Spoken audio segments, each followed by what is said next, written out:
Hello, friends of Facebook. I welcome you. It is 10:30 a.m. and I almost missed my mark because my kids are off from school today for Veterans Day. And happy Veterans Day and thank you to all who served for my freedom.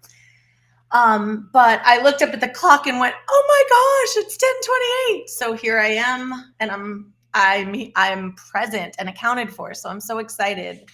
I am Linda Krause Barnett, the host of Tuned In and the author of Reboot Your Life, Bring Back Your Spark. And I am also the co host of Soul Seekers TV and a partner in Let's Get Virtual. So, today I want to talk about the cycles of sabotage, what that even means, and what do we do about it. And so one of the reasons I wrote Reboot Your Life was because I was able to look back on a time in my life when things weren't working. I was able to track my progress in kind of saving myself and track my processes in changing my mindset, changing my heart, mind, coherence, changing all the things, right, that was keeping me stuck. And what we know about in life is if we only needed to be taught a lesson once, we would have such few heartache, right? We would have such few challenges and such few struggles. But the truth of the matter is that our pain is cyclical. Our challenges are cyclical, right? And just when we think we've learned a lesson, as soon as the situation changes or as soon as the challenge is a different one, we forget how to apply our knowledge. We forget who we are and how powerful we are. And so we go through these cycles of sabotage. We go through this repetition of, oh, I feel stuck. I feel lost. I feel scared. I feel doubtful. And what do I need to do about it? And the truth of the matter is, or my truth of the matter is that the solutions, there's a handful of solutions that work for almost every problem, right? You get your emotions aligned, you get your thoughts in check, and then you use that alignment of thoughts and feelings to take the proper action towards a goal, towards a dream, towards a solution to a problem. And sometimes we try to get so creative with our solutions. Like we try to be life changing, earth shattering in our solutions. Like surely what worked for my past problems can't work now. So we try and reinvent the wheel each time. And I'm here to set a little challenge and say, wait a minute, like maybe you can apply the same concepts. Wait a minute, let me remember. I need to, if you hear a lot of noise in the background, my kids are home, so there's clinking and clacking and all that. But it's like I need to work on my mindset. I need to work on connecting to my emotions. I need to follow my heart. I need to be guided by my internal guidance system and not my external guidance system. And those are solutions to all problems. And yeah, you tweak them, right? Based on what is actually happening. It's a different tweak if it's a health problem, or if it's a homework problem, or if it's a job problem. So yeah, you tweak it, but the underlying fundamental pillars of our solutions remain the same. Do I feel resistance or do I feel ease and flow? Do I feel joyful or do I feel sadness and pain, right? Using that emotion as a guidance system. Is this solution coming from me or coming from someone outside of me? Do I trust myself? Do I trust other people more?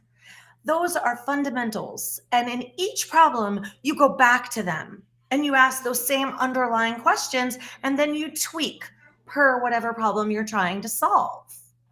But we got to stop reinventing the wheel of solutions. We have to stop trying to be creative when really our thoughts and our emotions can solve all problems. And sometimes we don't believe it can be easy, or we think if it's easy, it's like a lazy way out. But maybe we can change our perspective and replace the word lazy with the word organic, natural, right? Maybe going with the flow instead of trying to row my boat against the flow is not only easier, but it's natural, right? I'm supposed to go in the direction of flow. And when I feel like things are hard and insurmountable and unsolvable, it's because I'm trying to ride the boat upstream. And the current is telling me, no, no, no, we go this way. And I'm telling the natural, organic, freaking God made water, you're going the wrong way. No, no, no, no. My boat is going the wrong way. I am also natural and organic and God made. So the water and I need to be going in the same direction because we are the light, right? The boat goes wherever we tell it to go. And we need to tell it to go in the flow of all things natural. And that's why flow feels easy. It's because you're going in the direction that is meant to go in. I wanted to read you an excerpt. I never get that word right. Excerpt from my book.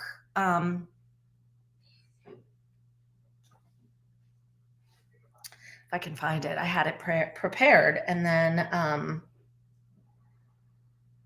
okay.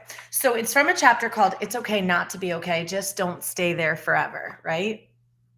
And I think that that's a pretty great name for a chapter because it's always okay not to be okay. We're human, and we're going to not be okay sometimes. But the key is my natural state is to be okay. So how do I get back into flow and ease and a higher vibration and joy and bliss and ecstasy? How do I do that? Right? Each time for all situations. So it said, by definition, even in my book, I'm addicted to definitions. By definition, according to Merriam-Webster, an identity crisis is a period of uncertainty and confusion in which a person's sense of identity becomes insecure, typically due to a change in their expected aims or role in society. Again, going against the current, what's expected of you versus where you want to be, what you want to do, what you want to have internally, and not using that as your North Star, but using the expectations, using the prescribed roles and programming. That is what Merriam-Webster defines as an identity crisis, right? Because we're torn between who we are told to be and who we are, who we genuinely, truly, spiritually are by birthright, right? That source energy that you were before you ever stepped into your physical body, and the source energy you will return to when you croak. So it says, that about summed it up for me. Frankly, being where I was at the moment was really my only choice. I had no idea what to do to fix my situation. I didn't want to fight. I didn't want to run from or deny what was happening. For the moment, I just had to be okay not being okay. As with many deep personal epiphanies that we have in life, they typically don't rise to the surface overnight. They certainly do not dissolve overnight. So I took the uncomfortable medicine that was being offered and I waited for the answers to come. And sometimes it's so uncomfortable to just wait and say, you know what, if I'm only listening to me and I don't have the answers yet, then I just need to sit in my stillness a little bit longer, right? I'm not ready. The answer isn't mine yet. And instead, we're so used to instant gratification, instant satisfaction that we're like, no, heck no, I'm not just going to sit here and brew. I'm going to go find it. And so the only way to do that when your internal magnet isn't finding its opposite is to seek it elsewhere, right? Ask, look. And we get lost in that because that's when we become the fly in the spider web and forgetting that we're actually the spider. We get lost in our own operating system, in our own matrix, and we're looking for ways out of the maze. Like, oh my gosh, I'm stuck in here. How do I get out of this maze? And what we need to do is realize that the maze is our own creation.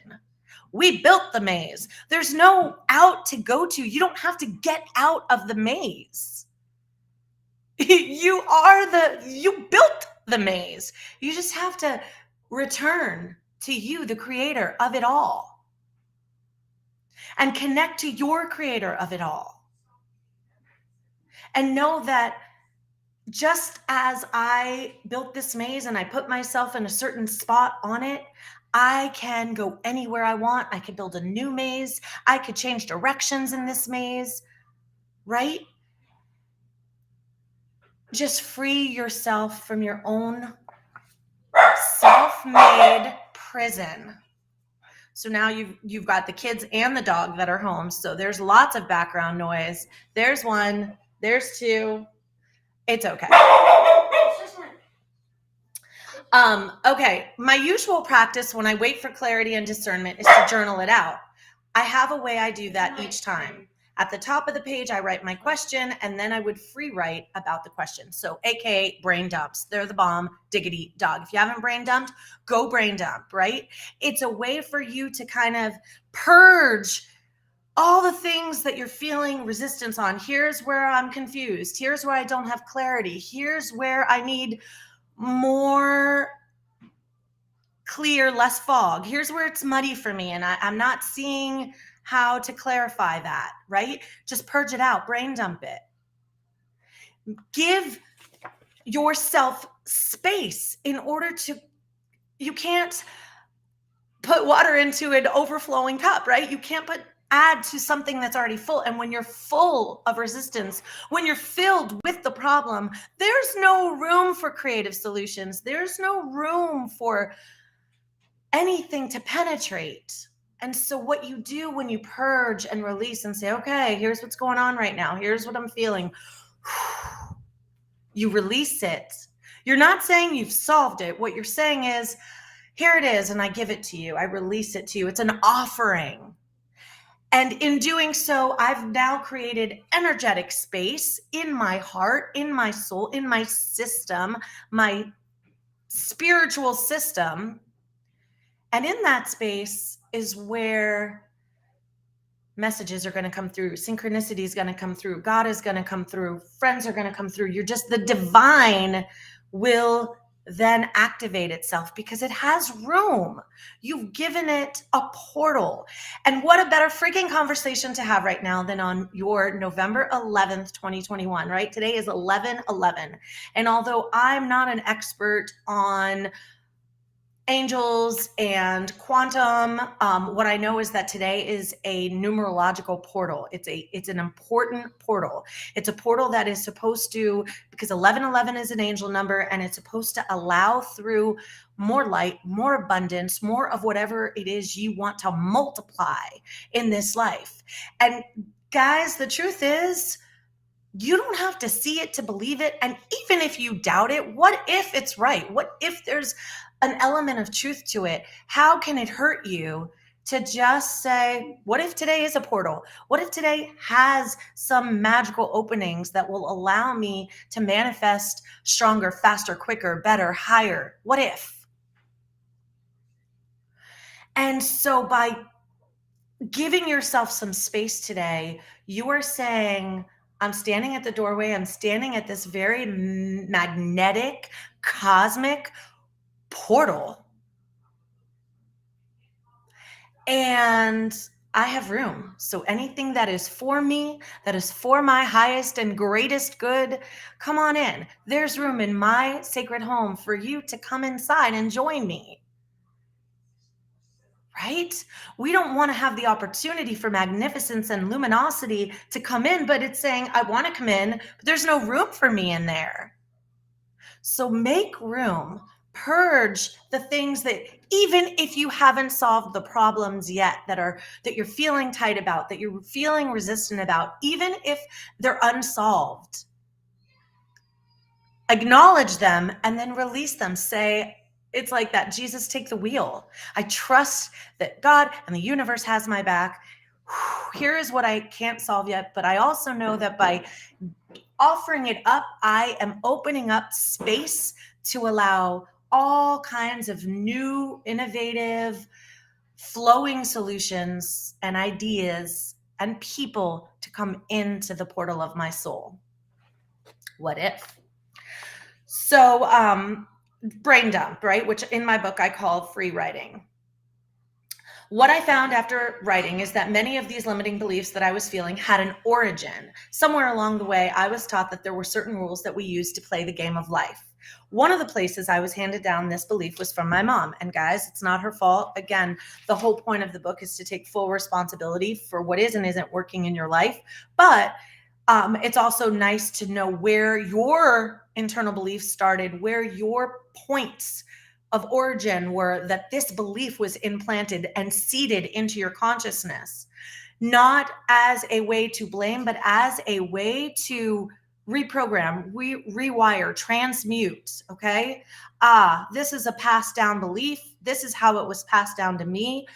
I choose to cancel that program. It's like canceling a subscription. Cancel the bullshit subscriptions that do not serve your greatest and highest good. It's as easy as if you were to cancel it on your internet, on your freaking, on your phone. You go to subscriptions, it shows you all the subscriptions, you press cancel and it cancels it. You press delete and it deletes it. Cancel the subscriptions that you signed up for unknowingly, unconsciously, subconsciously, or maybe even consciously, because at the time they were the right subscriptions, right? I used to have subscriptions to all kinds of magazines when I was younger. Those are not the magazines I would order today. Today, my subscriptions would be different because I've evolved. My life has changed. So it's okay for me to have enough awareness to cancel the old subscriptions that aren't interesting to me anymore and to sign up for new ones. And that is today's call to action. That is today's task, right? In order to end these cycles of sabotage, we are going to cancel subscriptions. Cancel subscriptions to old belief, old programs, old paradigms, old schools of thought that no longer serve our purpose of this moment and all future moments we would like to step into. And we will now make a conscious effort to subscribe to the new subscriptions, the new information that is going to integrate and bring us joy and happiness and bliss and upgrades and all of the good stuff. I feel empty. So that is all I have for you today. Tomorrow is Friday, which makes today Friday Eve. So happy Friday Eve. Happy Veterans Day. I love you all so very much. I don't know. I might not have clicked the chat. So many people are in the chat and I didn't see you. I'm so sorry. Hi, Eve. Hi, Rebecca. I love you all so much. I'm sorry. I'm new at this restream. I love you, Patricia. So I didn't see it, and I am here and I see you now. But I hope today resonated with you. I hope that you do stop the cycles of sabotage. I hope that you do cancel old subscriptions of your spirit and soul and thoughts that no longer serve you. And together we can renew or bring in new subscriptions to new programs, to new friends, to new heights and elevations and vibrations and frequencies that are aligned, that feel good, because we are in control. We have the subscribe button. We have the cancel button. It is all within our own hands. I love you. I will see you tomorrow, Friday. And guess what, guys? Patricia's going to be so proud of me. I got Oracle cards and they're called Goddess Power because I'm like obsessed with the goddess concept.